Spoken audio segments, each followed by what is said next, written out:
Questo video è sponsorizzato da Card Raider. Clicca sul link che troverai nel testo di questo video e avrai diritto a un bonus di benvenuto di 2 euro spendibile sul loro marketplace.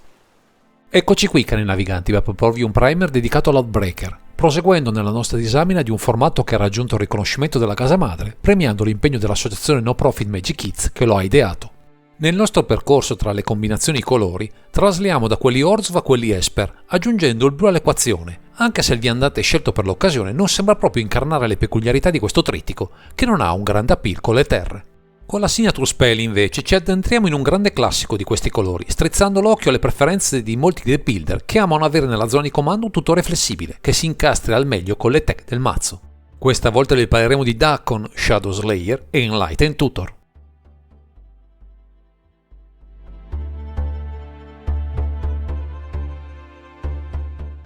Viste le peculiarità del formato, nella zona di comando abbiamo un Planeswalker come comandante e una Signature Spell che potremo castare solo quando avremo in campo il nostro Outbreaker. Come accennato nelle premesse, l'Outbreaker a prima vista sembra fuori contesto, ma, anche grazie alla Signature Spell, avrà modo di dimostrare tutto il suo valore, unendo un grande potenziale per avere molti punti in lealtà con diversi stratagemmi presenti in questa lista, curiosa e intrigante. Iniziamo ad analizzare Dakkon Shadow Slayer, che al costo di 3 mana specifici, uno bianco, uno blu e uno nero per 0 punti lealtà, ci offre un'abilità statica che serve a definire i punti lealtà che avrà il nostro viandante, oltre a 3 abilità attive che si preoccupano di gestire diversi aspetti di questo mazzo. L'abilità statica recita: Dakkon Shadow Slayer entra nel campo di battaglia con un numero di segnalini di fedeltà pari al numero di terre che controlli. L'abilità con il +1 dice: sorveglia 2. L'abilità con il -3 recita: esilia una creatura a bersaglio. Infine, con il -6 abbiamo: puoi mettere sul campo di battaglia una carta artefatto dalla tua mano o dal tuo cimitero. La nostra Signature Spell invece si preoccupa di cercare con un investimento di mana risibile un artefatto o un incantesimo, mettendolo sulla cima della nostra pila, offrendoci così una flessibilità invidiabile, che come vedremo si incastra con i tanti pezzi scelti per questa build. Con questa accoppiata abbiamo così gettato le basi per il nostro mazzo, ma il bello deve ancora venire con le restanti 58.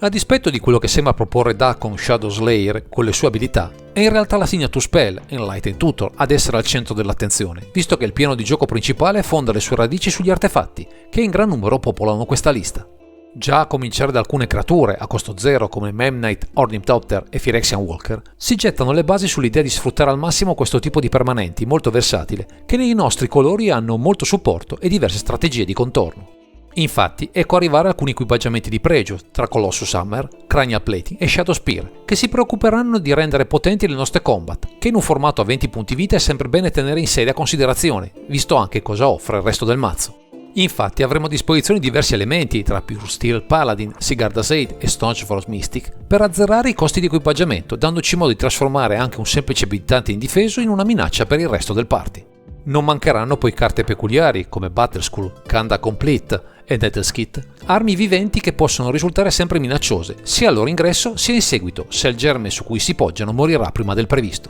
Come ulteriori bersagli per i vari equipaggiamenti avremo una serie di token, prodotti grazie a Sai, Master, Topterist e Retrofitter Foundry, per avere sempre qualcosa di valido da proporre contro gli avversari, o un parante alla bisogna, per proteggere i punti in lealtà del nostro Outbreaker. A supporto di questo piano, oltre alla Signature Spell, aggiungiamo Steel Shepherd's Gift e Urza's Saga come tutori di supporto per il comparto equipaggiamenti o artefatti nel loro complesso, offrendoci una maggiore stabilità nell'azione, visto che con poche carte chiave possiamo spostare gli equilibri della partita in fretta. Ad esempio con l'utilizzo mirato di creature di peso come K Cannoneer, Patchwork Automaton e Phyrexian Dreadnought, avendo l'accortezza magari di superare i loro vincoli o i costi di lancio attraverso l'ultima abilità nel nostro Dakkon, che potrà gettarle in campo se le avremo in mano o nel cimitero. Per salvaguardare uno dei nostri pezzi migliori avremo a disposizione Blacksmith Skill, adatta anche al nostro viandante, non solo ai nostri artefatti, siano essi creature o equipaggiamenti, per una versatilità ottima in varie circostanze. Chiudono questa sezione alcune terre speciali, Inkmoth Nexus,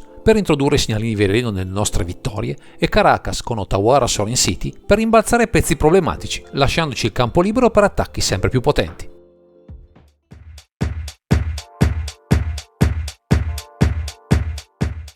Nonostante Dakkon Shadow Slayer, abbinato a Enlightened Tutor, proponga un piano di gioco veloce e letale, con un mix di artefatti al massimo del loro potenziale, non ci dobbiamo dimenticare che le partite da affrontare possono risultare complesse, quindi acquisire risorse è sempre un buon punto di partenza. Del mana in più, visto i colori a disposizione, lo potremo avere da qualche artefatto, Lotus Petal, Mox Opal e Paradise Mantle, puntando preferibilmente a quelli a 0, così da migliorare la curva mana complessiva, che non è sempre facile da addomesticare. Non mancheranno elementi per pescare nuove carte, e già con le creature, Baleful Strix, Expert Sentinel e Tog Monitor, tutte comunque a tema artefatti, andremo a prendere il meglio nei nostri colori, non facendoci mai mancare nuove opzioni in mano. Anche con alcune magie come Forging the Anchor e Tukast e gli immancabili artefatti Aether Spellbomb, Mishra's Bubble e Urza's Bubble, vorremmo sempre disporre di nuove possibilità per incrementare il divario tra noi e il resto del party. Fiore all'occhiello di questo desiderio risiede in Emry, Lurker of the Loch, che con il suo effetto di recursione non ci può che fare bene, mentre con Aether-Worn Canonist cercheremo di rallentare le giocate del resto del gruppo, visto che quasi tutto il nostro mazzo ruota attorno agli artefatti.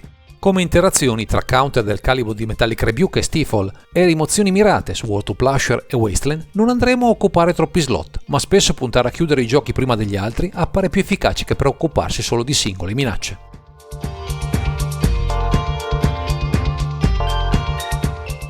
In un formato ancora non ben delineato mentre appaiono chiari i mezzi e le finalità della nostra build, emergono alcune carte di contorno che possono veramente fare la differenza e che meritano un approfondimento a parte viste le loro peculiarità. Una carta interessante, viste le molte funzioni che offre, è Staff of Storyteller, un mezzo alternativo per produrre token, con l'aggiunta di un elemento per darci nuovi mezzi in mano, il tutto con un costo accettabile per l'economia dell'intero mazzo. Fiore all'occhiello degli equipaggiamenti è Hammer of Nazan, che oltre a proteggere il pezzo equipaggiato si preoccuperà di azzerare i costi di ulteriori equipaggiamenti, rendendo ancora più opprimente l'attacco del bittante di turno, spesso gonfiato a dismisura. C'è però un altro equipaggiamento, Luxior Giada's Gift, particolarmente efficace visto che potremo, nel late game, avere in campo un Outbreaker con molti punti lealtà al suo attivo, per un bittante estemporaneo veramente dirompente. Infine, visto il piano di gioco, composto in buona parte da artefatti, The Myconsid Garden può risultare un vincente, andando a copiarne uno di pregio, magari anche con un investimento in mana contenuto, così da dare ancora più sostanza alla nostra azione.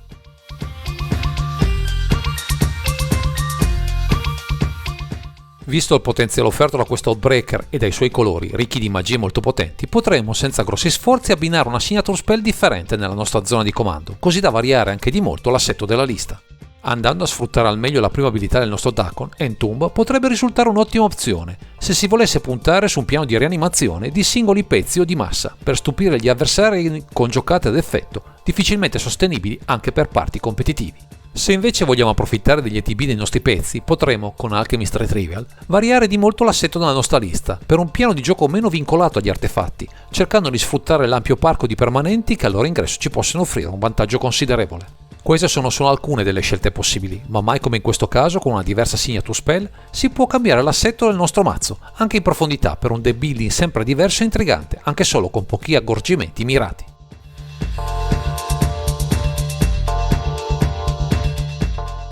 Siamo arrivati al termine di questa disamina, che vede nella zona di comando questo Dagon Shadow Slayer e Enlightened Tutor per un archetipo che punta agli artefatti ma non solo, vista l'ampia varietà di soluzioni e possibilità che questo color pie ci offre, consolidando il suo potere ad ogni nuovo set. E se volete saperne qualcosa di più sull'Outbreaker, restate sintonizzati sul nostro canale o fate un salto all'associazione no profit Magic Kids, creatrice del formato, che cerca grazie a questo progetto e a Magic in generale di aiutare i bambini in difficoltà. Direi che questo è tutto per questo video, grazie per averci seguito e non dimenticate di commentare, condividere e sottoscrivere il canale per ritrovarci sempre qui su Underground Sea.